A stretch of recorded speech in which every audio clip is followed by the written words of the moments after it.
Hello, আসসালামু আলাইকুম রহমতুল্লাহ বারাকাতু। আশা করি সবাই ভালো আছেন। চলে আসলাম নতুন একটা ভিডিও নিয়ে। এগুলো হচ্ছে ঢাকা থেকে আনা ওই গিরিবাজ গুলা। আনার পরে এগুলোকে ডোজ করলাম, ভিটামিন ডোজ করলাম, করার পরে কয়েকদিন রেস্টে দিলাম। এখন আমি কবুতরগুলোকে জোড়া দিচ্ছি, কারণ দুই এক জোড়া বাচ্চার দরকার। এখন আমি দেখতেছি কোনটার সাথে কোনটা জোড়া দিলে ভালো হবে। এই দোনোটা কবুতর এক কালার, তাই দোনোটা জোড়া দিয়ে দিলাম। মোটামুটি দেখতেছি এটা একটার সাথে মোটামুটি ভালো একটা বন্ডিং হইতেছে।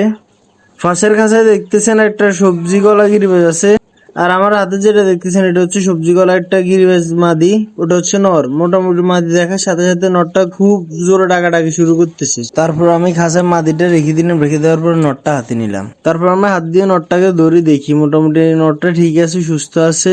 মোটামুটি নরটার চোখ মাশাআল্লাহ খুবই সুন্দর।